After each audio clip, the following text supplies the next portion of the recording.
सहनाववतु सहनौ भुनक्तु सह वीर्यं करवावहै तेजस्विनावधीतमस्तु मा विद्विषावहै। ओम शांति शांति शांतिः। हरिः ओम श्री गुरुभ्यो नमः। हरिः ओम। ओम श्रीमात्रे नमः। మనము లాస్ట్ క్లాస్లో ఏం చెప్పుకున్నాము? నిస్సంశయ సంశయఘ్ని నిర్భవ భవనాశిని నిర్వికల్ప నామాలు చూసాము. ఇవాళ నిరాబాధ నుండి స్టార్ట్ చేద్దాం. నిరాబాధ 4 అక్షరాల నామము శ్రీ నిరాబాధాయై నమః. అంటే ఎటువంటి బాధలు లేనిది అని సింపుల్గా. ఓకే, మనకి రకరకాల బాధలు, మనకి ఎన్ని బాధలు మనకే చెప్పలేము. అలాంటిది బాధలు ఏవి లేనిది అమ్మ అని చెప్తున్నారు ఇక్కడ. ఈ ఎలా అయితే మనం వికల్పం చెప్పుకున్నప్పుడు లాస్ట్ క్లాస్లో one of the meanings of వికల్పం ఏంటి అని అంటే భ్రాంతి అనేది చెప్పుకున్నాం. అలాగా ఇక్కడ ఏం చెప్తున్నారంటే మనకి ఉండే ప్రతి బాధలకి, అన్ని బాధలకి ఇది భ్రాంతి అనేదే రూట్ కాజ్, మూల కారణం అని అంటున్నారు వేదాంత పరంగా. ఓకే, సో ఫర్ ఎగ్జాంపుల్ ఏంటి అని అంటే ఈ రజ్జు సర్ప భ్రాంతి అనేది వేదాంతంలో చాలా బాగా యూజ్ చేసే ఎగ్జాంపుల్ అనమాట. So we'll also understand that pretty well also. చాలా ఈజీ టు క్యాచ్ ఆన్ మనకు కూడా. సో మనం ఒక చీకట్లో ఉన్నాము, ఒక చీకటి రూమ్లో ఉన్నాము. అక్కడ ఏదో ఒక తాడులాగా, పాములాగా ఒక ఆకారం కనిపించింది. అది కొద్దిగా కదిలింది. సో అది పామేమో అని మనకి భయం వేసింది. ఓకే, ఆ భయము ఆ రోజు నైట్ అంతా చీకటే, అంటే అది ఇప్పుడు మనం చెప్తుంటే అది ఒక క్రియేటెడ్ సినారియో లాగా అనిపిస్తుంది, కానీ లైక్ పాతకాలంలో it's very applicable, right? Like ఇంట్లోకి పాములు వచ్చేవి, బయట స్వేచ్ఛగా పాములు కూడా తిరిగేవి. ఇప్పుడు మన ఈ కాంక్రీట్ జంగిల్లో అట్లాంటివి జరిగేది కూడా సినారియోస్ కనపడట్లా.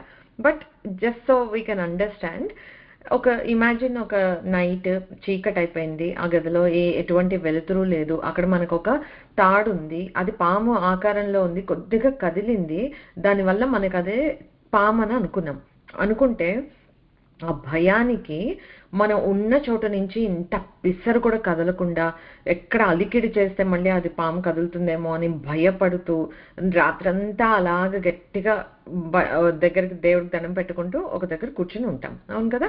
ఎందుకంటే కదిలితే ఆ పాము వస్తే అది బుసకొట్టింది కాదు, కాటేసిందంటే ఇంకా మన పని అయిపోయినట్లే అని. సో అలా భయంలోనే ఉంటాం. ఓకే, ఎప్పుడైతే మళ్ళీ లైట్ వెలిగింది, లేకపోతే తెల్లవారిన తర్వాత వెలుతురు పడ్డాక మన ఆ వెలుతురులో చూసి ఓకే ఇది పాము కాదు తాడు అనే ఒక జ్ఞానం మనకు వచ్చిన వెంటనే భయం ఇమీడియట్లీ గాన్. అప్పటి వరకు మనం ఏదైతే ఒక భ్రాంతిలో ఉండి అది పాము అని అనుకుంటూ ఎంత భయపడ్డామో, త్రూ అవుట్ ద నైట్ భయపడ్డాం, ఆ భయం మొత్తం జ్ఞానం అనేది రాగానే పోయింది. సో ఈ భ్రాంతి, అజ్ఞానం, వీటి వల్లనే భయము, దానివల్ల ఎంత బాధపడ్డాము. మన హార్ట్ బీట్ కొట్టేసుకుంటోంది, బీపీ పెరిగిపోతోంది, చెమటలు కారిపోతున్నాయి, జ్వరం వచ్చినట్టు అయిపోయింది. అంటే ఇన్ని రకాల బాధలు దేని నుండి వచ్చే స్టెమ్ అయ్యాయి అని అంటే ఒక భ్రాంతి నుండి వచ్చాయి, అజ్ఞానం నుండి వచ్చినవి అనమాట. ఇలాంటివి సరే మనకంటే చాలా సహజం, చాలా ఎగ్జాంపుల్సే వెతుక్కోవచ్చు మనం. మహామహులకి కూడా ఇలాంటి భ్రాంతులు అనేవి కలుగుతాయి. ఎగ్జాంపుల్ ఏం చెప్పారనంటే విభీషణుడు శరణు కోరటానికి వచ్చాడు రాముడి దగ్గరికి. ఓకే, బికాస్ విభీషణుడు సా థింగ్స్ ద రైట్ వే. అన్నని సపోర్ట్ చేయలేదు, రావణుడిని సపోర్ట్ చేయలేదు. సో రాముడి దగ్గరికి వచ్చి నువ్వే నా శరణు అని అడగటానికి వచ్చాడు. వస్తే అది ఒక అజ్ఞానం వల్ల వచ్చిన ఒక భ్రాంతిలో రాముడి చుట్టూతా ఉన్న వాళ్ళందరూ కూడా సస్పెక్ట్ చేశారు. లేదు ఇదేంటి రావణాసురుడి తమ్ముడు అంటే ఎట్లా గుడ్ అవుతాడు, అసురు ఫ్యామిలీ నుంచి ఉన్నాడు, వాడు సపోర్ట్ చేస్తాడు, మిగతా అందరూ సపోర్ట్ చేస్తున్నారు కదా ఫ్యామిలీలో రావణుడినే. సో వాళ్ళందరూ ఆటోమేటిక్గా విభీషణుని కూడా ఇదేదో కుయుక్తి అయి ఉంటుంది, మనల్ని మంచి మాటలతోటి పెట్టి మోసం చేయడానికే వచ్చుంటాడు అని అందరూ అలాగే చూశారు ఎక్సెప్ట్ ఫర్ రాముడు. ఎందుకంటే ఆయన పరిపూర్ణ జ్ఞాన స్వరూపం కనుక he was able to see what it is, how it is, ఎలా ఉందో దాన్ని యథాతథంగా చూడగలిగారనమాట. చూసి సో అనుమానం ఏమీ లేదు, ఆయనకు అర్థమైంది ఇతని ఇంటెన్షన్ ఈజ్ వెరీ కరెక్ట్ అని చక్కగా అభయం ఇచ్చాడు, యాక్సెప్ట్ చేశాడు తన వాడిగా. ఓకే, సిమిలర్లీ సీతమ్మ వారు బంగారు లేడిని చూసింది. ఆ క్షణంలో ఒక అజ్ఞానానికి, ఒక భ్రాంతికి లోనయ్యి అది బంగారు లేడి అని అనుకుంది. వెరస్ లక్ష్మణుడు అప్పుడు దానికి గివిన్ అవ్వలేదు. లక్ష్మణుడు అంటూనే ఉన్నాడు, వదిన బంగారం లేడి అసలు ఎక్కడ ఉంటుంది, మీరు ఆలోచించండి, ఇదంతా మీకు కలుగుతున్న భ్రాంతి మాత్రమే అని. లేదు లేదు, కాదు కాదని దాని వల్ల ఎన్ని బాధలు పడాల్సి వచ్చింది. రావణుడు అపహరించటము, ఆ లంకలో అన్నేళ్ళు అంత స్వామి వియోగానికి లోనై ఉండటము, ఇవన్నీ బాధలే కదా. సో అన్ని బాధలకి కారణం ఏంటి అని బాటమ్ లైన్ చూసుకుంటే ఈ భ్రాంతి అనేది అనమాట. సో ఎట్లా అయితే మనము ఒక వెలుతురులో ఒక జ్ఞానం రాగానే అది తాడు పాము కాదు అని మన భయం ఎలా దూరం అయిపోయిందో, జ్ఞానం అనేది వస్తే ఇప్పుడు మనకి ఎట్లా మెటీరియల్ లైఫ్లో అది అప్లై అవుతుంది అని అంటే, అశాశ్వతమైన ఈ దేహాన్ని, ఓకే, ఈ దేహం వల్ల పుట్టుకుని వచ్చిన అన్ని రిలేషన్స్ని we live as if we're going to live forever. Okay, ఎప్పుడో పోతామో, ఈ రిలేషన్స్ ఏవి శాశ్వతం కాదు అని అనుకున్నట్లుగా మనం జీవిస్తున్నామా? లేదు లేదు లేదు, ఫర్ ఎవర్ ఏది చేసినా కూడా ఏదో అన్నీ ఎప్పటికీ ఉండిపోతాయి అన్నంతల్లా అటాచ్ అయిపోతూ ఉంటాం మనం. ఓకే, ఈ సత్యం మనకి బాగా స్ట్రాంగ్గా కూర్చుని ఉంటే అసలు మనకి ఇంత అటాచ్మెంట్స్ కలగవు. ఓకే, నేను ఈ జన్మలో ఈ దేహాన్ని ఒక కారణం, ఒక పర్పస్ కోసం తీసుకున్నాను. ఆ పర్పస్ ఏంటి? మనం మహనీయులం కాదు కనుక మనకేదో ఒక మన జీవితానికి ఒక గ్రేట్ పర్పస్ ఉంది అని కాకపోయినా, చిన్నో పెద్దో గొప్పో కాదో ఏదో ఒక పర్పస్ మనకందరికీ ఉంటుంది. ఆ పర్పస్ ఈజ్ మన కర్మ ఫలాల్ని అనుభవించడానికి. అగైన్ అవి మంచి కానీ, చెడు కానీ, సుఖం కానీ, దుఃఖం కానీ, ఆ అనుభవం తీసుకోవటానికి మనకు ఒక దేహం కావాలి. So we took this form. So ఆ పర్పస్ సర్వ్ అవుతోంది. అలాగా ఆ అటాచ్మెంట్ పెట్టేసుకొని దాని వల్ల ఎన్ని బాధలు వస్తాయో మనకే తెలుసు. ఈ అటాచ్మెంట్స్ వల్ల వాటన్నిటికీ మనం లోన్ అవుతూ ఉంటాం. ఎందుకు అనంటే ఇవన్నీ శాశ్వతం అని అనుకున్నాం కనుక. సో మనం లాస్ట్ టైం చెప్పుకున్నట్లు వికల్పాలకి ఎలా అయితే ఈ భ్రాంతి కారణమో, ఈ బాధలన్నిటికీ కూడా అజ్ఞానమే కారణమవుతుందన్నమాట. సో ఇప్పుడు ఈ సృష్టిలో ఉన్న ప్రతి జీవుడిలో ఉన్నది పరమాత్మ. థియరటికల్గా వి నో దట్. ఓకే, అది బ్రహ్మ సత్యం, జగన్మిథ్య. అంటే అది కనుక మనం అనుభవానికి తెచ్చుకోగలిగితే, అంటే ఆ ఎరుక మనకి కలిగి ప్రతి ఒక్కళ్ళలోనూ మనం దేవుడిని చూస్తున్నాము, అప్పుడు ఏది ఇచ్చినా అది నాకు భగవత్ ప్రసాదము అని యాక్సెప్ట్ చేస్తాం. కానీ నువ్వు నాకు ఒక మంచి అనుభవం ఇచ్చావు కనుక నువ్వంటే నాకు ఇష్టము, నువ్వు నాకు ఒక బ్యాడ్ ఎక్స్పీరియన్స్ ఇచ్చావు నువ్వు అంటే నాకు ఇష్టం లేదు, లేకపోతే అసలు ఆ ఎక్స్పీరియన్సే గుడ్డా బ్యాడా అని కూడా డిఫైన్ చెయ్యమన్నమాట. When we see God in everything is happening as it is expected to. అందులో ఇంకా మనం జడ్జి చేసేది ఏమీ లేదు. సో దేని నుండి మనకి అతి సంతోషము ఉండదు, బాధ ఉండదు, ఏమీ ఉండదు. వీ యాక్సెప్ట్ ఎవ్రీథింగ్ అనమాట. సో బాధలు మనకి ఉండకపోతే మనం కూడా అదే సేమ్ చిదానంద స్వరూపం, నిరాబాధ అయిపోతాం మనం కూడా. ఎప్పుడు ఆ జ్ఞానం సిద్ధిస్తే, అద్వైత జ్ఞానం ఎప్పుడైతే మనకి సిద్ధిస్తుందో, అది అమ్మ జ్ఞాన స్వరూపురాలు కనుక అమ్మ నిరాబాధ ఎప్పుడు. ఇంకొక మీనింగ్ ఉంది ఇక్కడ నిరాబాధకి. ఏం చెప్పారంటే, మనకి తర్కశాస్త్రం అంటే లాజిక్, మనకి పాతకాలంలో చూస్తే డిబేట్స్ అవుతూ ఉండేవి కదా. నువ్వు ఒక ప్రపోజ్ చేస్తావు ఒక థీరీని, దాన్ని వాళ్ళు వాదించి ఒక లాజిక్ తోటి, కొత్త ఎగ్జాంపుల్స్ తోటి they can negate it, they can prove it wrong. That's how. అట్లా చాలా మన సిద్ధాంతాలకి సంబంధించి కూడా ఇప్పుడు ద్వైతానికి, అద్వైతానికి, విశిష్టాద్వైతానికి మనకి గురువులు, మహామహా గురువులు అందరూ కూర్చుని ఈ వాదనలు ఎప్పుడు జరుగుతూనే ఉంటాయి. ఓకే, సో ఒక ఎస్టాబ్లిష్డ్ ఫ్యాక్ట్ ఏదైతే ఉందో దాన్ని ఈ తర్కశాస్త్రంలో ఖండించడాన్ని బాధ అంటారు. ద టర్మ్ ఈస్ కాల్డ్ బాధ అనమాట. సో ఆ బాధ అంటే తర్కవాదనతోటి నువ్వు ఒక వాస్తవాన్ని ఖండిస్తున్నావు. ఎలా ఖండిస్తున్నాం మనం ఒక వాస్తవాన్ని? ఇంకొక వాస్తవం చూపించి. సో ఫర్ ఎగ్జాంపుల్, ఇప్పుడు ఇందాక మనం చీకటిలో తాడుని పాము అని అనుకున్నాం.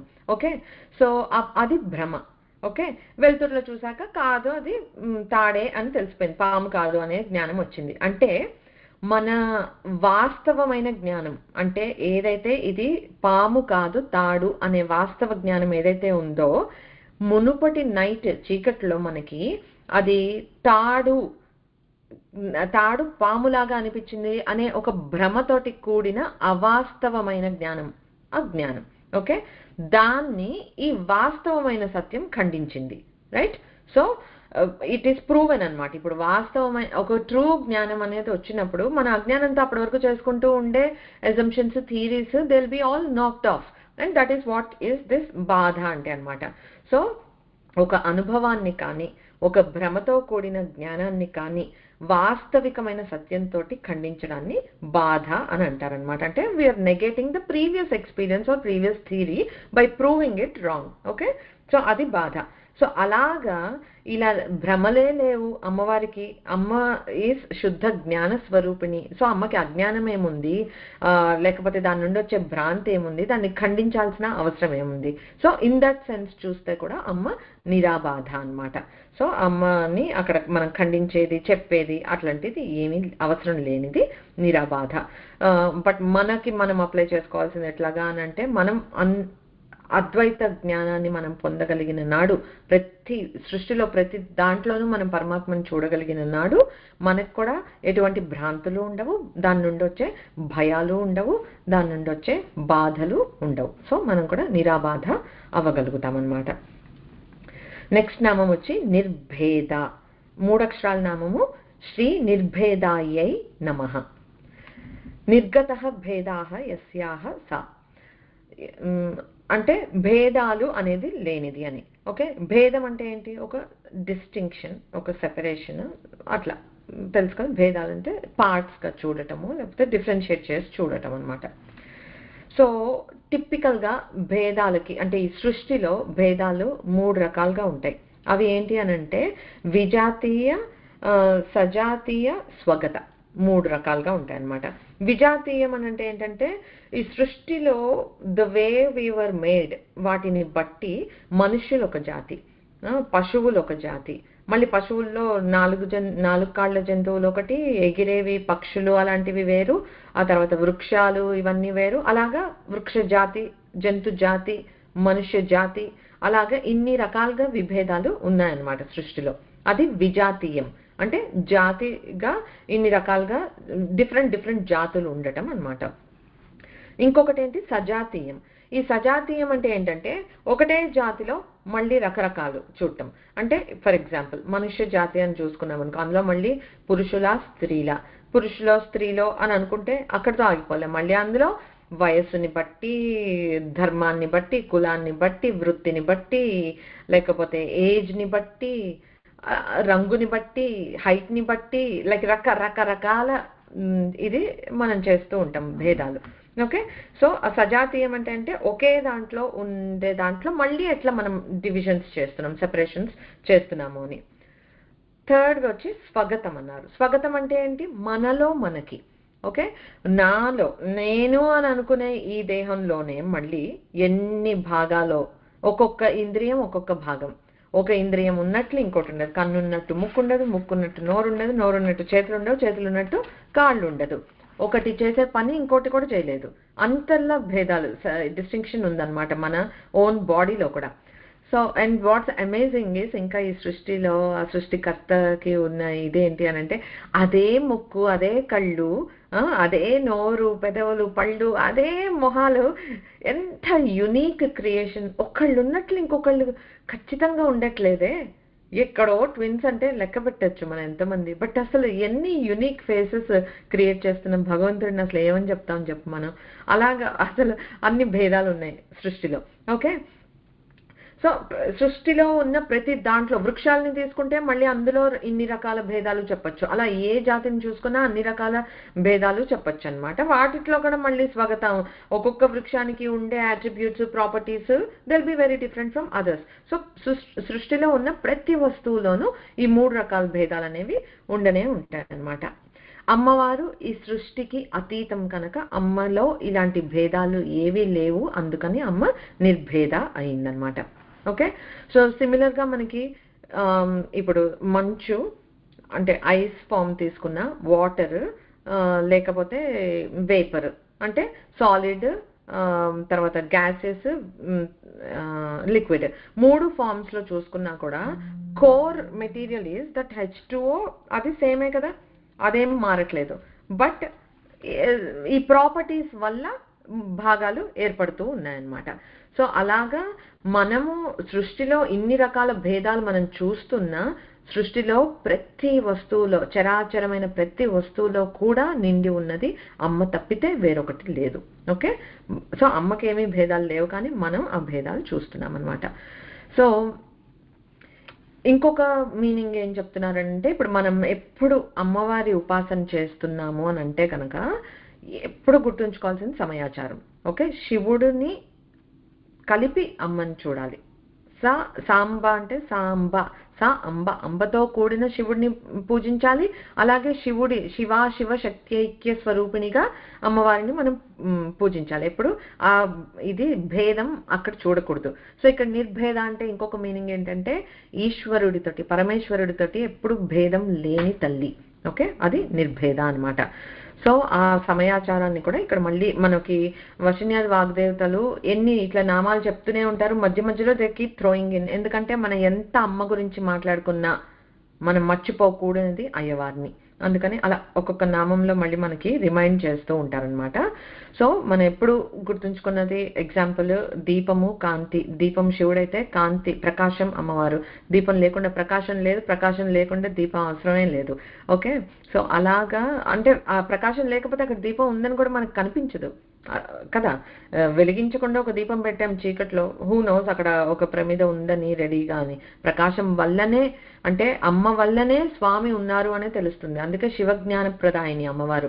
చివరికి మనకి శివజ్ఞానం ఇవ్వాలంటే అమ్మవారే ఇవ్వాలి. బట్ ఎప్పుడు ఇస్తుంది అని అంటే ఇద్దరినీ కలిసి మనం ఉపాసన చేసినప్పుడే అనమాట. సో అదొకటి మనం గుర్తుంచుకోవాలి.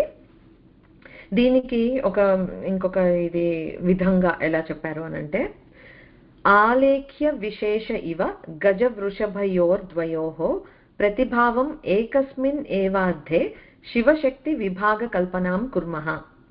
అంటే ఇక్కడ ఏం చెప్తున్నారంటే, ఒక పేపర్ తీసుకొని మనము దాని మీద, లేకపోతే ఒక చిత్రపటం మీద ఒక గజము, ఒక వృషభము రెండింటిని గీసామని అనుకుంటే, అంటే ఒక ఎలిఫెంట్, ఒక ఆక్స్, ఇలా బొమ్మలు గీసాం మనం. Paper core, the bottom line, అది వేర్ ఇట్ ఈస్ అనేది ఒకటే.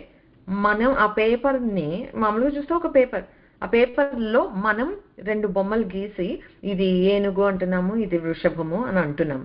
ఓకే, అలాగే సిమిలర్లీ ఈ ప్రపంచం మొత్తం పరమాత్మే అయితే కూడా అసలు దేవతల్లోనే అన్ని దేవుళ్ళు అంతా ఒకటే.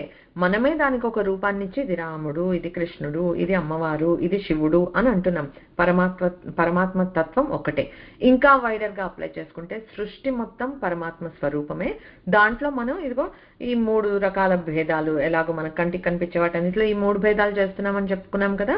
సో ఆ కైండ్ ఆఫ్ ఇది చేస్తూ వెళ్తున్నాం అనమాట. కానీ ఎలా అయితే ఈ paper was the same thing, మనం ఏ బొమ్మలు గీసినా దాని మీద, అలాగా ఆ పరమాత్మ తత్వం ఏదైతే ఉందో అది మాత్రం, ఆ శుద్ధ చైతన్య స్వరూపం మాత్రం ఎప్పుడూ ఒకటే. ఏకమేవ అద్వితీయం బ్రహ్మ. ఆ పరబ్రహ్మ అంటే ఒకడే. అది ఆ అవసరాన్ని బట్టి, అనుగ్రహాన్ని బట్టి ఎన్నో రకాల రూపాల్లో, రకరకాల టైమ్స్ లో మన కోసం దయతో తీసుకున్న అవతారాలు తప్పితే ద కోర్, ద ఫండమెంటల్ శుద్ధ చైతన్యం అని మనం ఏదైతే చెప్పుకుంటామో ఏకమేవ అద్వితీయం, ఇంకొక ద్వితీయం అనేది లేదనమాట. కనిపించిందా ద్వితీయం? మాయ అంతా. ఓకే, సో అలాగా భేదాలు, పరమాత్మకి భేదాలు అనేవి లేవు కనుక నిర్భేద అంటాం అమ్మవారిని. ఓకే, నెక్స్ట్ నామం వచ్చి భేదనాశిని. ఇది మళ్ళీ 5 అక్షరాల నామము. శ్రీ భేదనాశిన్యై నమః. అంటే ఇప్పుడు మనకి ఇన్ని రకాల భేదాలు చూస్తాం మనం అని చెప్పుకున్నాం కదా, ఆ భేదాలని అన్నిటిని నశింప చేస్తుంది కనుక అమ్మవారు భేదనాశిని అయింది. సో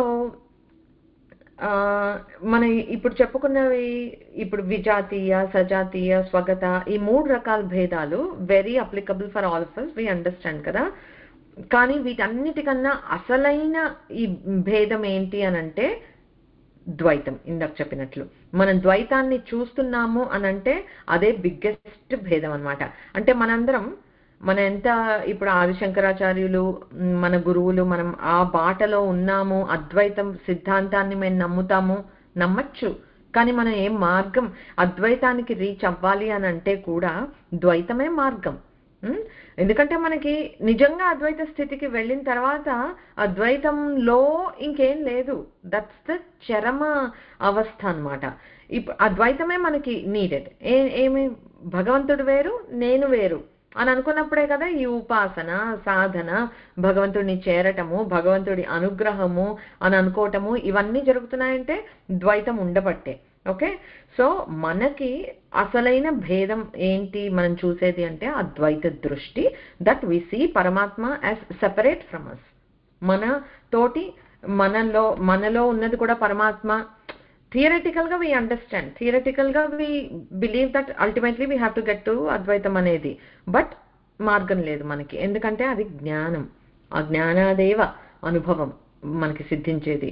సో అప్పటి వరకు మనం ఇదే పాటిస్తూ ఉంటాం అన్నమాట. అయితే దాన్ని అంతా వేదాంత పరిభాషలో అజ్ఞానం అని అంటారు. ఈ ద్వైత దృష్టి ఉన్నంత కాలం అజ్ఞానమే. జ్ఞానం వచ్చింది అంటే ఫ్లిప్ ఆఫ్ స్విచ్, లైట్ వేస్తే చీకటి మాయమైపోయినట్లు. జ్ఞానం, అద్వైత జ్ఞానం సిద్ధించింది అంటే ఇంకా ద్వైతం అనేది లేదు. ఇంకా అక్కడి నుంచి మనం వేరే చేరుకోవాల్సిన ఇది కూడా ప్లేస్ లేదనమాట. అయితే ఒకటి బృహదారణ్యకోపనిషత్తులో ఒక చిన్న స్టోరీ ఉంటుంది, ఒకటి చెప్తాను ఊరికే. అది ప్రజాపతి కథ అన్నమాట. ఆయన ఒకసారి ఏమవుతుందంటే, ప్రజాపతిలో ఇది అంటే సృష్టిని పెంచటం, అలాగా సృష్టిని పెంచుతూ ఆ క్రమంలో ఆయన ఒకసారి బ్రహ్మజ్ఞానం గురించి చెప్తారు. ఆ బ్రహ్మ నుండి వచ్చిన వాళ్ళు కదా, సో వాళ్ళకి ఆ జ్ఞానం ఉండి చెప్తాను అని అంటే ఇద్దరు వెళ్ళారు ఆయన దగ్గరికి నేర్చుకోవటానికి. విరోచనుడు అనే ఒక అసురుడు, ఇంద్రుడు, వీళ్ళిద్దరు వెళ్ళారు. మనకి వెళ్తే ఇలా వెళ్ళంగానే ఏదో క్లాస్లో ఎన్రోల్ అవ్వగానే టీచర్స్ స్టార్ట్స్ టీచింగ్, ఈ కైండ్ ఆఫ్ ఎడ్యుకేషన్ మెథడాలజీ కాదు కదా.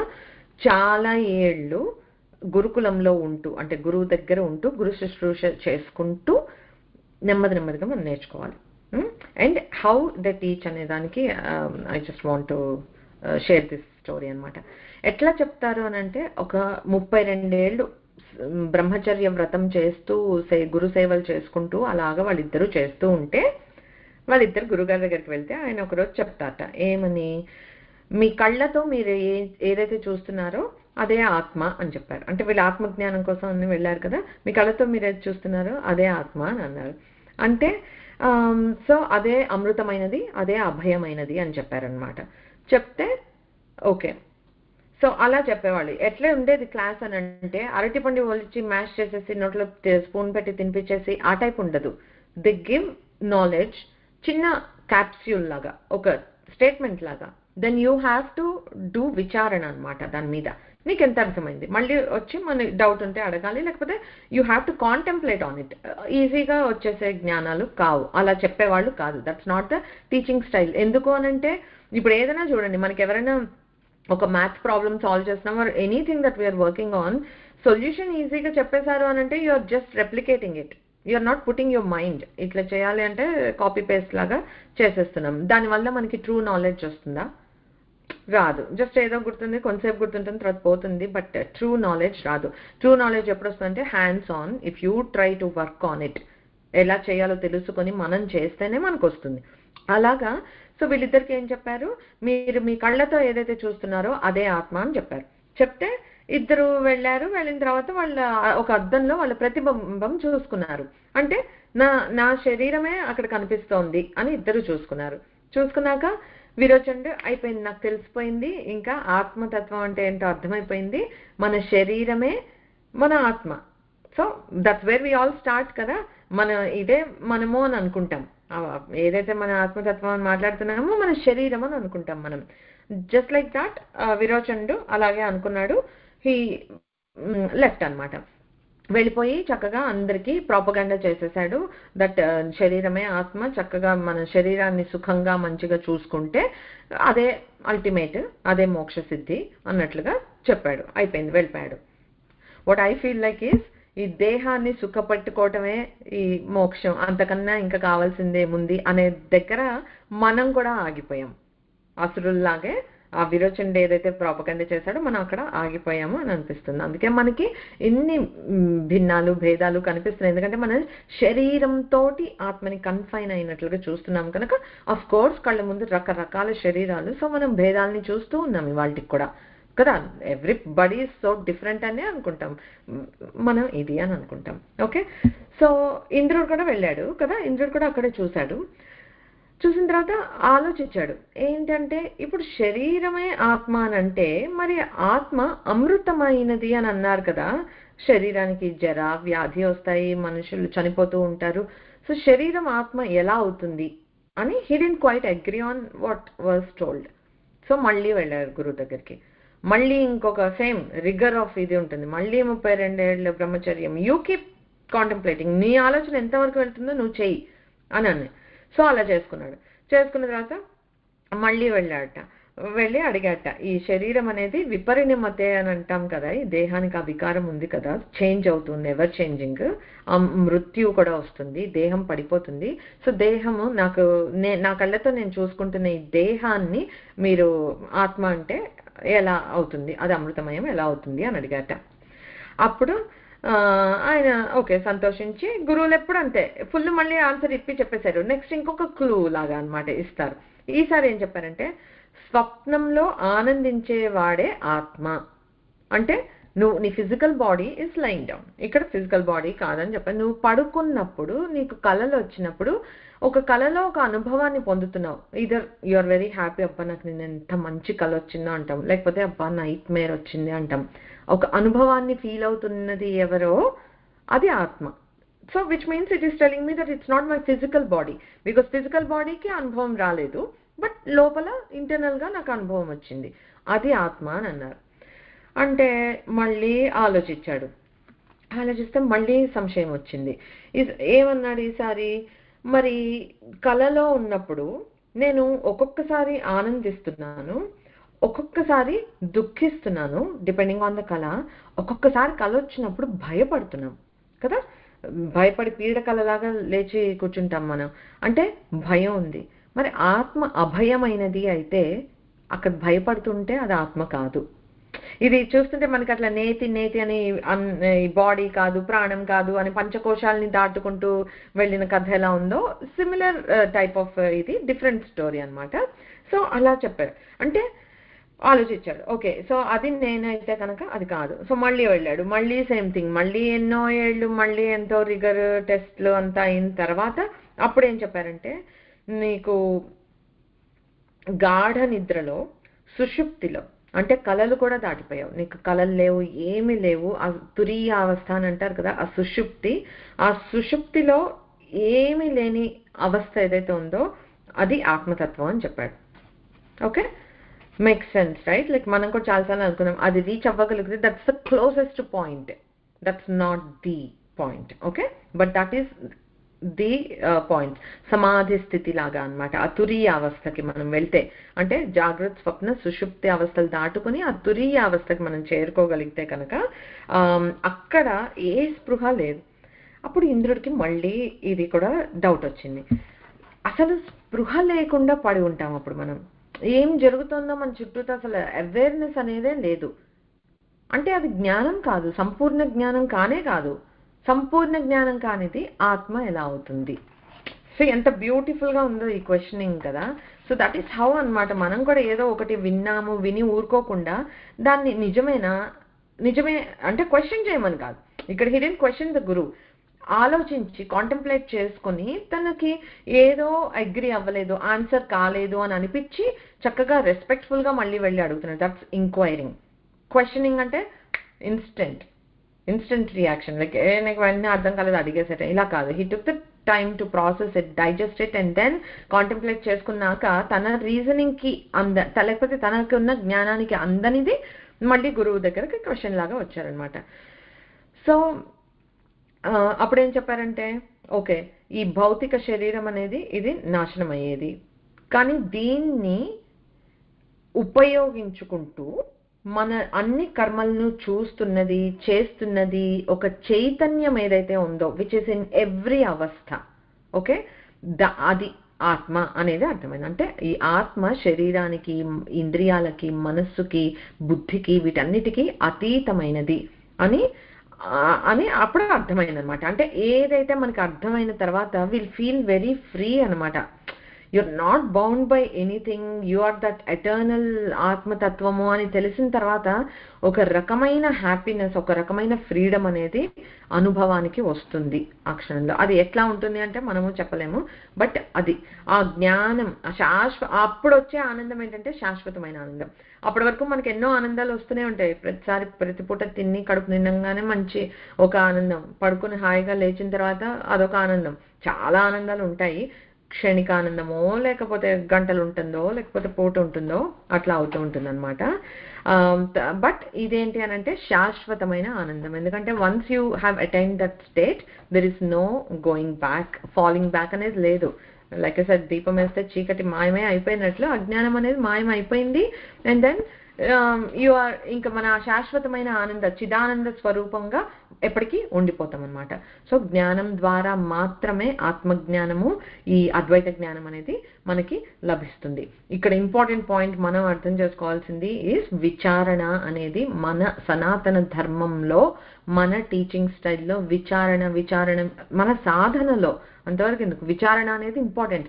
That is why we're making this attempt to learn more about the నామాస్. అంటే ఏంటి, విచారణ చేస్తున్నాం, ఇంకా తెలుసుకోవాలి. ఇప్పుడు భేదాలు లేనిది, లేకపోతే భేదనాశిని, భేదాన్ని తొలగిస్తుంది, వన్ వర్డ్ మీనింగ్ మనకు అర్థమైపోయింది వెరీ హై లెవెల్. ఈ డీప్ డైవ్ ఎందుకు అంటే దీన్నే విచారణ అని అంటారు అనమాట. విచారణ చెయ్యకపోతే విరోచనుడు ఎక్కడ ఆగిపోయాడు, దేహమే నేను అనే భ్రాంతి దగ్గర ఆగిపోయాడు, హ్యాపీగా ఉంది. హోల్ ప్రపంచం ఇప్పుడు అట్లాగే ఉన్నాం మనందరం కూడా. బట్ విచారణ చేసిన ఇంద్రుడు ఏ స్థితికి చేరుకున్నాడంటే పరిపూర్ణమైన జ్ఞానాన్ని పొందాడు. దానివల్ల ఏమైంది, ఆ భేదం అనేది నశించిపోయింది. ఇంకా ప్రతి దాంట్లో పరమాత్మ తత్వాన్ని నువ్వు చూస్తున్నావు అని అంటే అదే భేదనాశనం అంటే. అలాగనమాట. అలాగా కొంచెం అంటే డీవియేషన్ అనుకోకపోతే దీని గురించి చదువుతున్నప్పుడు ఇంకొక another story came across, I want to share. అది కూడా బాగా అనిపించింది నాకు. ఉపనిషత్తుల్లో ఎంత బ్యూటిఫుల్ ఎగ్జాంపుల్స్, స్టోరీస్, ఎన్ని కథలు ఉంటాయంటే మనకి ఈజీగా అర్థం అవ్వటానికి. ఎందుకంటే ఇవన్నీ చాలా అబ్స్ట్రాక్ట్ గా అనిపిస్తుంది చెబితే, పరమాత్మ అందరిలో ఉన్నాడు లేకపోతే ఇది. ఈ కథల ద్వారా చెప్తూ ఉంటే ఓకే విచారణ అనేది ఇంత ఇంపార్టెంట్, చేయకపోతే ఏమవుతుంది, చేస్తే ఏమవుతుంది అనేది ప్రీవియస్ స్టోరీ చెప్పింది. అట్లాగా అనదర్ ఒక స్టోరీ చెప్తాను, చిన్నది, నాకు కొంచెం నచ్చింది ఇది ఒకటి. So I want to share. ఇది చాందోగ్యోపనిషత్తులో అనమాట. సత్యకాముడు అనే ఒక అతనికి సంబంధించిన స్టోరీ. అతను ఏంటంటే ఒక తండ్రి ఎవరో తెలీదు, ఒక తల్లి పెంచుకుంటూ ఉంది. ఆయనకి ఆత్మజ్ఞానాన్ని పొందాలి అనే ఒక మంచి గురువు కావాలి, నాకు ఆత్మజ్ఞానాన్ని బోధించే వాళ్ళు కావాలి అని చెప్పి చాలా సంకల్పం కలిగిందనమాట.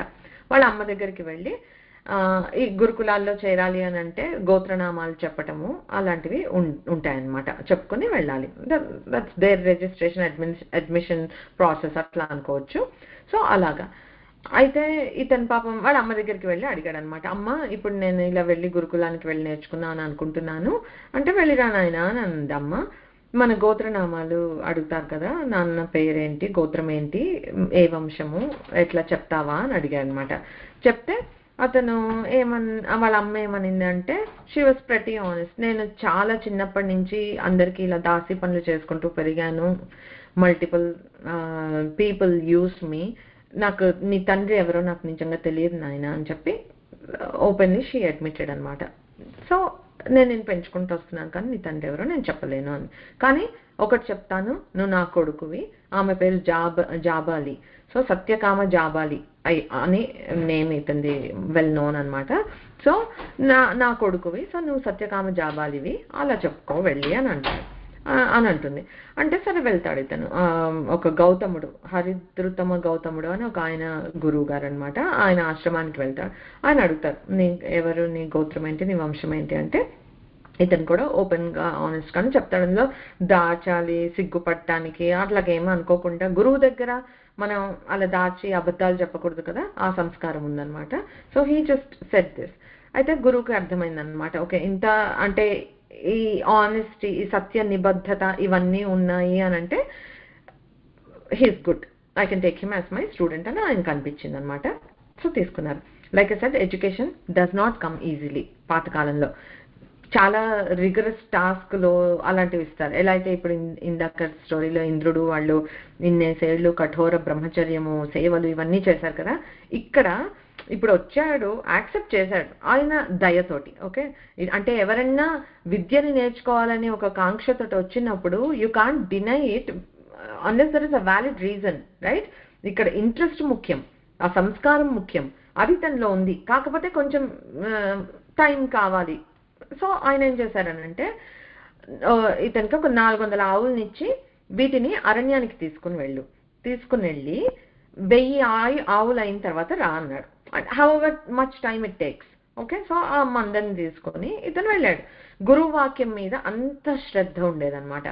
ఏంటి, నేనేం అడిగాను, బ్రహ్మజ్ఞానం గురించి తెలుసుకోవాలని నేను వస్తే ఈ ఆవుల్ని ఎద్దుల్ని కాచమని పంపిస్తారేంటి నాకు, హౌ రిడిక్యులస్ అని మనం ఒక్క క్షణంలో జడ్జి చేసి అట్లాంటి వాళ్ళని కూడా తీసి పడేస్తాం, మనకి ఏం తెలుసని. ఆ ఈగోలు, అలా జడ్జిమెంటల్ ఇది, ఆ టెంపర్మెంట్ ఇవేవి అలా ఆ పాత రోజుల్లో ఉండేవి కాదనమాట. గురువు వాక్యం మీద చాలా భక్తి, శ్రద్ధ, విశ్వాసం ఉండేవన్నమాట అందరికీ. సో సత్యకాముడు కూడా సిమిలర్లీ, ఓకే, ఆయన ambition, the aim to learn about బ్రహ్మజ్ఞానం వాజ్ గ్రేట్ సంకల్పం కదా. చక్కగా వచ్చాడు, గురువు చెప్పిన మాట నేను పాటిస్తానని చెప్పి ఆ 400 ఆవుల్ని వాటిని తీసుకొని వెళ్ళాడు అరణ్యానికి. వెళ్తూ ఆయన చెప్పినట్లుగా డే మొత్తాన్ని ఆయన చెప్పినట్లుగా స్పెండ్ చేస్తూ ఈ ఆవుల మందని కాచుకుంటూ చక్కగా చూసుకుంటూ ఉన్నారనమాట. సో ఏంటి అనంటే త్రూ దిస్ ప్రాసెస్ ఆయన చెప్పిన నిత్య నైమిత్తిక కర్మలు ఏవో చేసుకోమని చెప్పి వాటితో పాటు ఈ టాస్క్ అసైన్ చేశారు కదా. So what it does is, నువ్వు ఒక బ్రహ్మచర్యం పాటిస్తూ నీకు చెప్పబడిన అసైన్ చేయబడిన అంటే ఈ నైమిత్తిక కార్యాలు ఏవైతే ఆయన ఏం చెప్పారో మనకు తెలియదు, కానీ రోజు ఇది చేయి, ఇంత పూజ చేయి, ఇంత జపం చేయి, అట్లాగే ఏవో చెప్పుంటారు కదా, అవన్నీ చేయటం వల్ల ఏంటి అనంటే నీకు శుద్ధుడు అయి నీకు పాత్రత వస్తుంది, అంటే డిజర్వింగ్ అవుతావు అనమాట. బ్రహ్మజ్ఞానం ఎవరికి పడితే వాళ్ళకి ఇవ్వలేము కదా. So you have to go through certain practice, ఒక సాధన అనేది చేయాలి.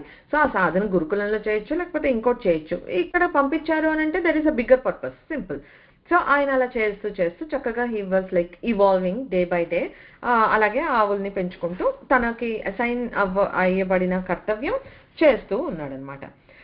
చేస్తూ ఉంటే టైం ఎంత గడిచిందో నాకు తెలియదు, గడిచింది, కానీ మొత్తానికి ఈ 400 ఆవులు సంఖ్య 1000 అయ్యింది. Okay, and he was not sitting there and counting every day ఎంత పెరిగింది అని, అవుతూ ఉంది, అది న్యాచురల్ ప్రాసెస్ లాగా.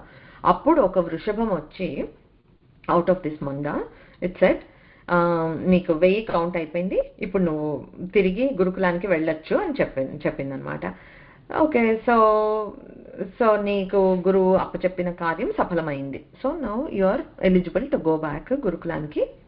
నువ్వు ఇంత బాగా సేవ చేసి మాకందరికి ఇచ్చేసావు కదా, నేను నీకు ఒక విషయం చెప్తాను అని చెప్పి, ఈ పరబ్రహ్మతత్వం అనేది 4 పాదాలుగా ఉంటుంది, నేను నీకు ఫస్ట్ పాదం చెప్తాను విను అని చెప్పి, అది వృషభం. ఓకే, అండ్ అవన్నీ అంతా ఒక డివైన్ పర్పస్, లేకపోతే గురువు బ్రహ్మజ్ఞానానికి వచ్చిన వాళ్ళని ఈ పని మీద అని ఎందుకు పంపిస్తారు? బట్ నువ్వు ఆ పాత్రత అనేది సంపాదించిన తర్వాత, అయిపోయిన తర్వాత అప్పుడు ఇది వచ్చి ముందుకి చెప్పిందనమాట. అంటే ఈ ప్రాచీ దిక్కు నుంచి వచ్చింది అని అంటే వాయుదేవుడు ఆ రూపంలో, వృషభ రూపంలో చెప్పాడనమాట. ఏంటి అనంటే, ప్రాచీ దిక్కళా బ్రహ్మణ, దక్షిణ దిక్కళా బ్రహ్మణ, ఉదీచీ దిక్కళా బ్రహ్మణ, ఏషవై సౌమ్య చతుష్కళ, పాదో బ్రాహ్మణ ప్రకాశవాన్ నామ. అంటే పరబ్రహ్మ తత్వాన్ని చెప్తూ అదేం చెప్తుందంటే, ఈ 4 దిక్కులు ఏవైతే ఉన్నాయో 4 కళలు, కళ అని అంటే పార్ట్, మన అమ్మవారి నామాల్లో వచ్చినప్పుడు నిష్కళ అన్నప్పుడు కూడా చూస్తాం, అంటే విభజించలేనిది, సిమిలర్ టు నిర్భేద లాగా అనమాట. నిష్కళ అంటే, కళ అంటే ఒక పార్ట్ అనమాట. అలాగా ఈ పరబ్రహ్మానికి ఉన్న 4 కళ్ళు, ఈ 4 దిక్కులు అని చెప్పింది అనమాట. ఈ 4 ఇక్కడ సౌమ్య, ఏషవై సౌమ్య అని రిఫర్ చేశారు. ఆ సౌమ్య అనేదంతా ఈ సత్యకాముడిని ఒక ప్రేమతోటి, ఒక అభిమానంతో, ఒక వాత్సల్యంతో అడ్రస్ చేసిన విధానం అనమాట సౌమ్య అని. సో ఈ 4 కళలతో కూడిన పరబ్రహ్మ ప్రకాశవాన్. ఓకే, ఇది ఫస్ట్ పాదం అది చెప్పింది. అంటే పరబ్రహ్మ తత్వాన్ని చెప్తున్నారు. బ్రహ్మం అంటే ఏంటంటే ప్రకాశవాన్ అని చెప్పారు. ఇది వాయుదేవుడు చెప్పిందనమాట. నెక్స్ట్ అదే ఒక తూర్పు దిక్కు నుంచి. ఇప్పుడు పశ్చిమ దిక్కు నుండి అగ్నిహోత్రుడు అంటే అగ్నిదేవుడు చెప్పాడనమాట. ఏమని చెప్పాడు అంటే అందరూ like when the time comes you will have teachers in any different form. చక్కగా ఇక్కడ దిక్పాలకులందరూ ఎడ్యుకేట్ చేస్తున్నారనమాట. ఏం చెప్పాడంటే అగ్నిదేవుడు, పృథివీ కళ, బ్రహ్మణోంతరిక్షం కళ, ద్యౌః కళ, సముద్ర కళ, ఏష వై సౌమ్య చతుష్కళ, పాదో బ్రహ్మణో అనంతవాన్ నామ. అంటే ఇక్కడ ఏం చెప్తున్నారనంటే భూమి బ్రహ్మానికి సంబంధించిన కళ. మళ్ళీ అంటే ఆ పరబ్రహ్మనే ఇందాక ఏదైతే మనం దిక్కులుగా 4 దిక్కులుగా చెప్పారో అదే పరబ్రహ్మతత్వాన్ని ఇప్పుడు అగ్నిదేవుడు ఎలా చెప్తున్నాడు అనంటే, నేను ఒక 4 కళలు చెప్తాను అని చెప్పేసి ఏం చెప్తున్నాడంటే భూమి, అంతరిక్షం, స్వర్గం, సముద్రం, ఈ 4 కళలు పరబ్రహ్మానివి అని చెప్తున్నారు. ఈ 4 కళలతో కూడిన పరబ్రహ్మతత్వం ఎలాంటిది అనంటే అనంతవాన్.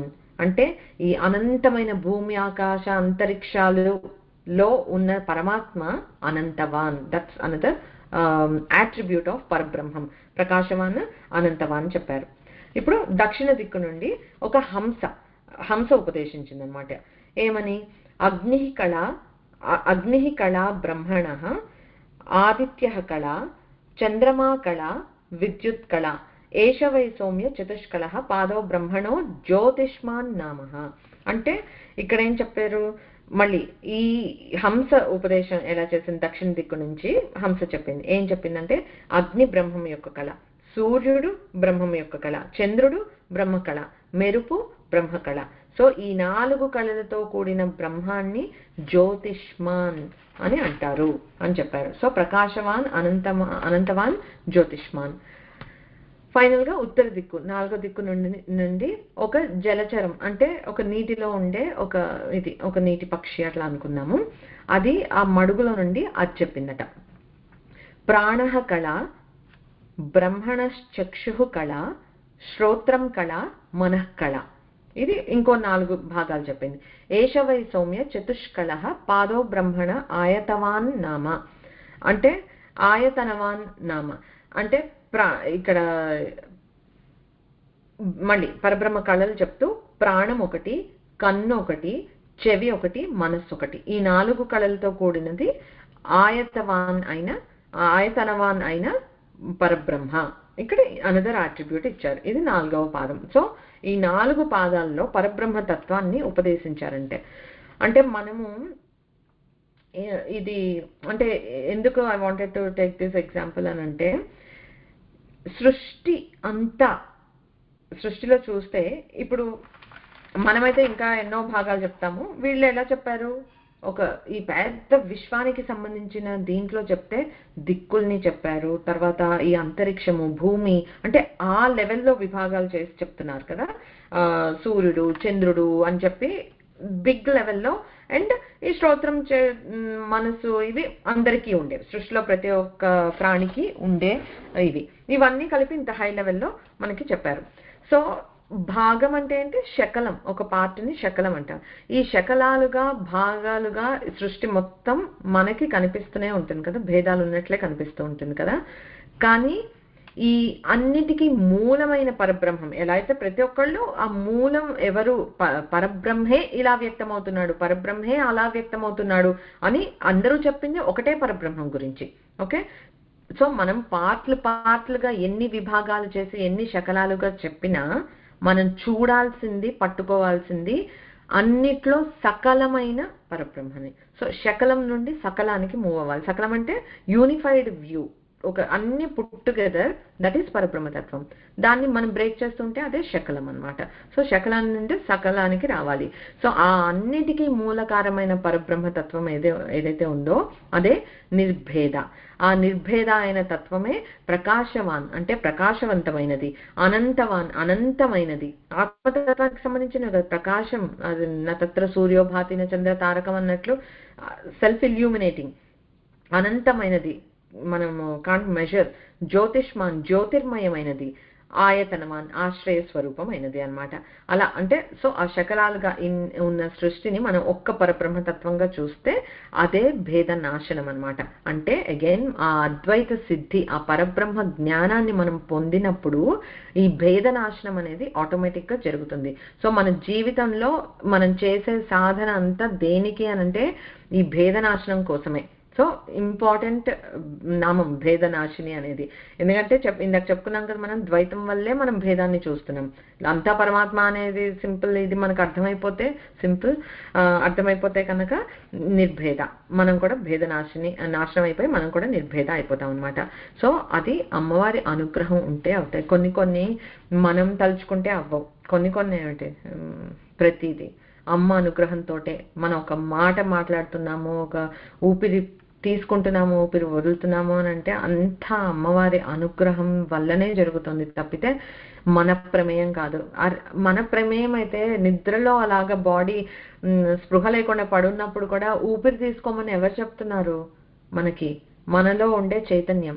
అది అమ్మ మనల్ని ఎంత దయతో కనిపెట్టుకొని కాపాడుతూ ఉంటుందంటే అనుక్షణం. ఇలాంటివి అనమాట examples which we fail to realise. కానీ అది సో అమ్మ అనుగ్రహిస్తే ఏదో ఒక నాటికి మనకు కూడా భేద దృష్టి అనేది పోతుంది. ఎందుకంటే అమ్మ భేద నాశని కనుక ఇచ్చి తీరుతుంది, మనం నమ్మాలి. ఈశ్వరానుగ్రహాదేవ పుంసాం అద్వైత వాసన. అసలు ఈ అద్వైతం అంటే ఏంటి, దాన్ని తెలుసుకోవాలి అనే ఒక సంస్కారం కలగాలి. అది అసలు మన దాని మీద నమ్మకము, తెలుసుకోవాలనే ఒక ఇది సంస్కారం మనకి కలగాలి అంటే కూడా ఈశ్వరానుగ్రహాదేవ, ఈశ్వర అనుగ్రహం ఉంటే మాత్రమే జరుగుతుంది.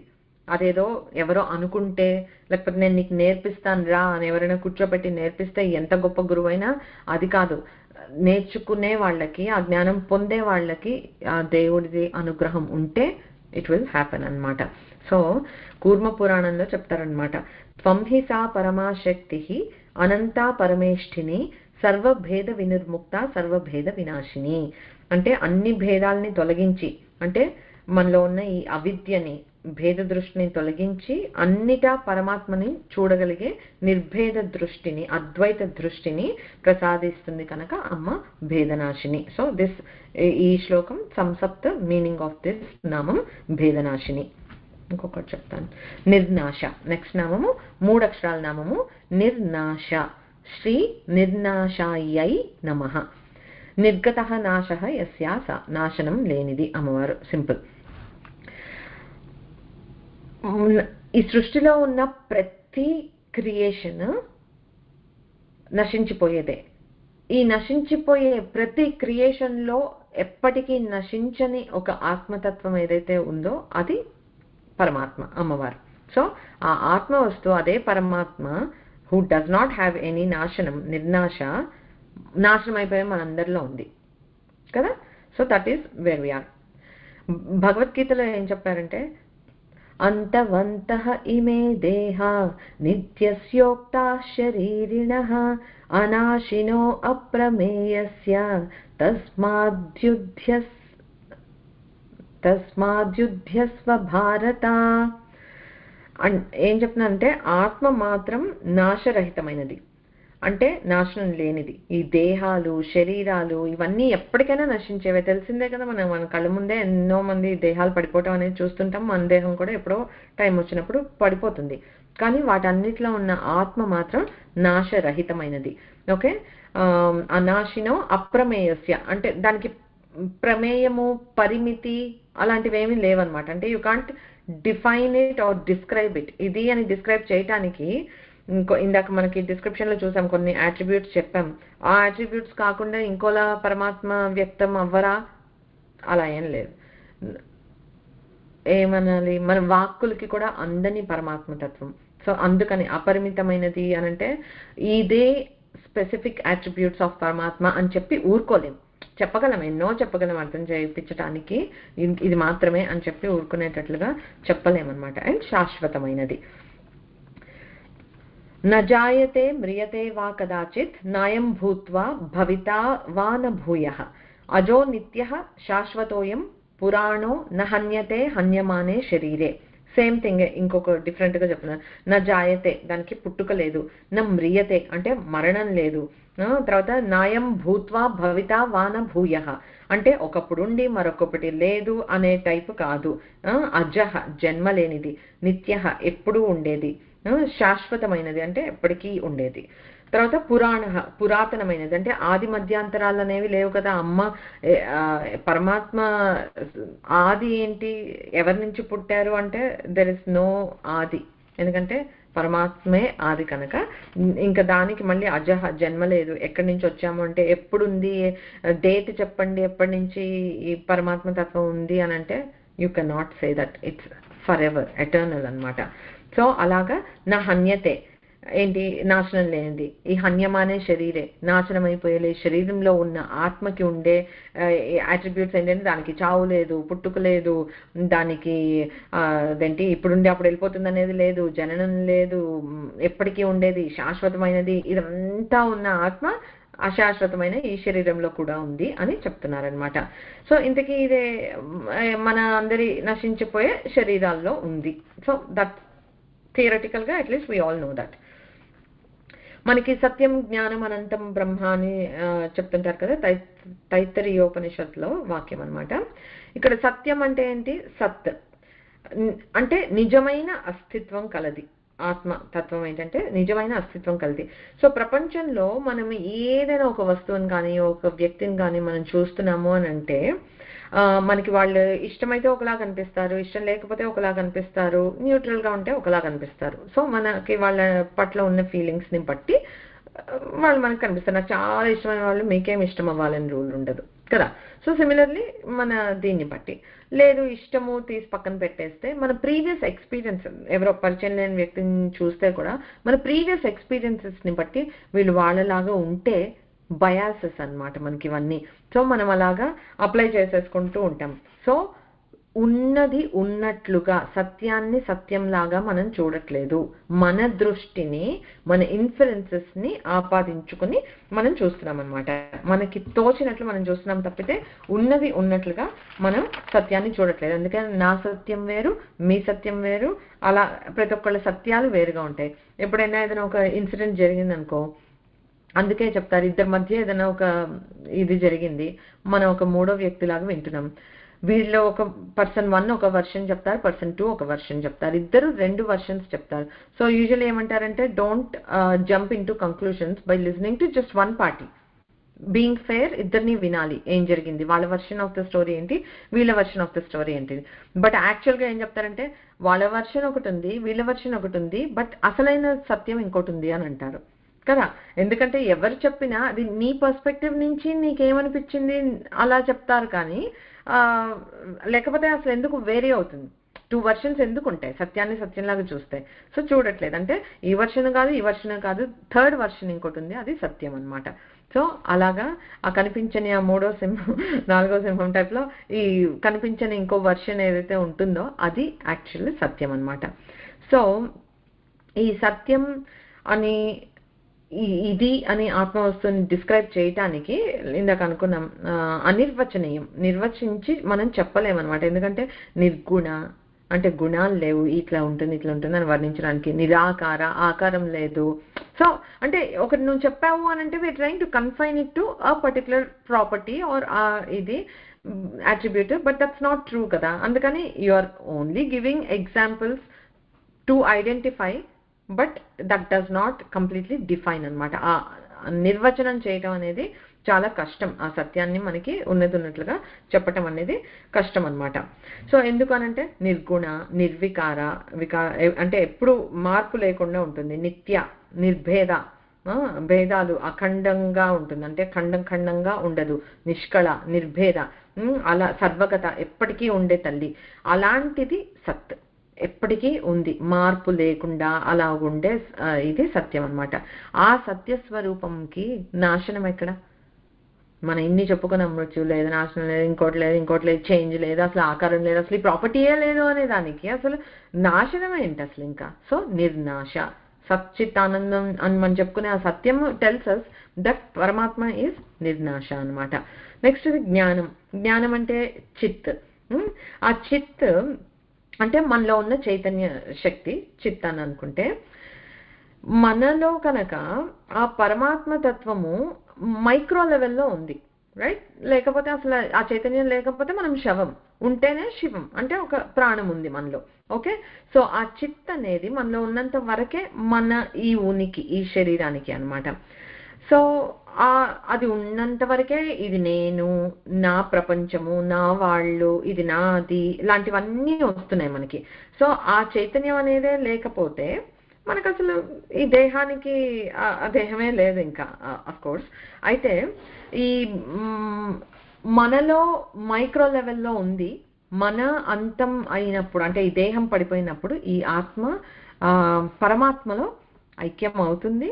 ఎప్పుడు మనం డిజర్వింగ్ అయితే, లేదు అనంటే తిరిగి విల్ ఫైండ్ అనదర్ బాడీ, అంతే కదా. ఆ పరిపక్వత మనకి వచ్చి ఉంటే, సోల్ లెవెల్లో ఆ జ్ఞానం మనకి సిద్ధించి ఉంటే, అమ్మ అనుగ్రహం మనకి ఉంటే చాలు. ఈ చైతన్యం మనలో ఉండే ఈ చిత్ వెళ్ళి ఆ చిచ్చక్తి స్వరూపిణి అయిన అమ్మవారిలో కలిసిపోయిందంటే సుఖాంతం అయిపోయింది, ఇంకేమీ లేదు. ఓకే, కానీ అది కాని పక్షంలో, which is true in many of our cases, will come back, take another form, another life, అట్లాగా నడుస్తూ ఉంటుంది అనమాట. సో ఇంకో బాడీని వెతుక్కుంటాం. అలాగా ఈ మనము ఇందాక స్టోరీలో మనం చూసిన ఏదైతే ఇది కాదు ఇది కాదు అని తెలుసుకుంటూ ఎలా అయితే ఇంద్రుడు ఆ జ్ఞానం ఏంటి అనేది డిరైవ్ చేసుకున్నాడో, నేతి నేతి అని ఇది కాదు అని నెగెట్ చేసుకుంటూ చివరికి వెళ్ళినప్పుడు ఆ జ్ఞానం వచ్చింది అని అంటే అందులో లీనం అయిపోతాం మనం. వీఆర్ వన్, అదే అనమాట అద్వైతం అంటే. ఇంకా జ్ఞానం వచ్చిన తర్వాత నెక్స్ట్ ఏంటి ఏం లేదు, అదే ది ఎండ్ అనమాట. సో అలాగ మనకి అవ్వాలి అంటే మనం ఈ చైతన్యానికి మూల కారణం ఏంటి అనేది, అంటే ఇప్పుడు ఆ చిత్ నాలో నుండి అంటే ఈ బాడీలోంచి వెళ్తోంది, కానీ ఆ ఎటర్నల్ కాన్షియస్ లో కలుస్తోంది అని అంటే దానికి నాశనం లేదు, అది మనం తెలుసుకోవాలి. So ultimately it all boil సత్యం, జ్ఞానం, అనంతం. ఇంకా అనంతం కూడా చూసేద్దాం. అనంతం అంటే మీకు ఇన్ఫినిటీ అని ఒకటి, తర్వాత ఆది, మధ్యము, అనంతము అంతము మనం చెప్పలేకపోతున్నాం, అందుకని అనంతం అన్నమాట. ఈ అనంతమైన దానికి అసలు దానికి ఆది మధ్యం అంతా ఏమైనా తెలిస్తే దానికి అసలు నాశనం ఉందా అనే ఆలోచన వస్తుంది, లేదు. సో ఇలా సత్య జ్ఞాన అనంతం అని బ్రహ్మ గురించి మనం చెప్తున్నాము అని అంటే ఇవన్నీ టెల్స్ అస్ దట్ ఆ పరమాత్మ తత్వం అనేది ఏదైతే ఉందో అది నాశనం లేనిది. ఆ తత్వమే మనలో కూడా ఉంది చిచ్చక్తిలాగా.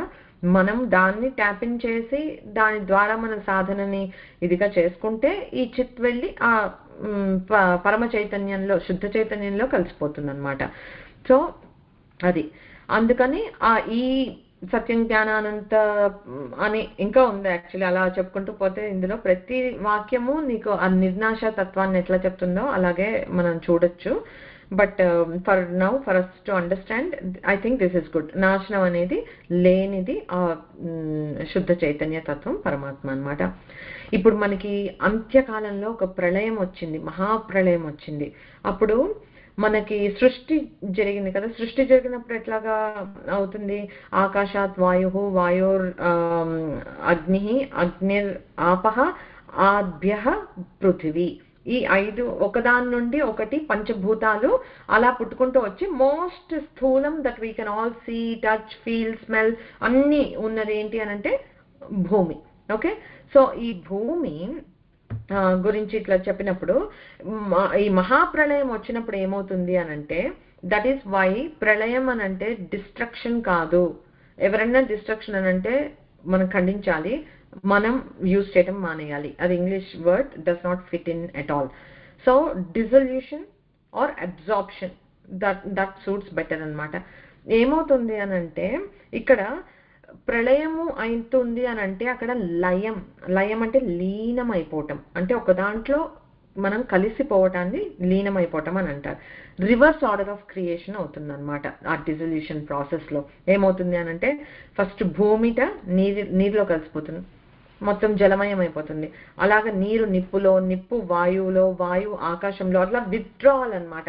ఆకాశం వెళ్ళి మాయలో కలిసిపోతుంది.